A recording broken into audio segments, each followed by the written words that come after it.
Hi friends, இன்றைக்கி நம்ம குடியில் பார்த்தீங்கன்னா மிளகு குழம்பு தான் பண்ண போகிறோம். நான் ஒரு கடாயில் எண்ணெய் வச்சுட்டுருக்கேன். எண்ணெய் சூடாக எடுத்து அதில் கடுகு, உளுந்து, வெந்தயம், சீரகம், காஞ்ச மிளகாலாம் தாளிச்சிட்டு கருவேப்பிலையும் அதிலே தாளிச்சிக்கலாம். அது கூட பார்த்தீங்கன்னா நான் பூண்டு உரிச்சு வச்சுருக்கேன், அதையும் இதில் சேர்த்துப்போம். இது நல்லா வதங்கட்டும் ஒரு நிமிஷம் போல். பூண்டு ஓரளவு வதங்கி எடுத்து இது கூடயே பார்த்தீங்கன்னா மிளகு, சீரகம், கடலைப்பருப்பு, உளுத்தம்பருப்பு, அதுக்கப்புறம் காஞ்ச மிளகா, வெந்தயம் இது எல்லாத்தையும் நல்லா வறுத்து புளியையும் அதோடய சேர்த்து வறுத்து மஞ்சள்தூள், பெருங்காயத்தூள் எல்லாத்தையும் சேர்த்து போட்டிருக்கேன். அது கூட தேவையான அளவு உப்பையும் சேர்த்துப்போம். கொஞ்சமாக தண்ணியும் சேர்த்துக்கலாம். இது ஒரு 10 நிமிஷம் போல் நல்லா கொதிச்சு வரட்டும். நல்லா தலை மிளகு குழம்பு ரெடி ஆகிடும்.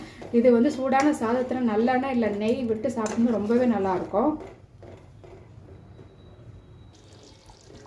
நல்லா கம காரசாரமான மிளகு குழம்பு ரெடி ஆகிடுச்சுங்க. நம்ம சேனலில் ஆல்ரெடி அப்லோட் பண்ணியிருக்கோம், லிங்க்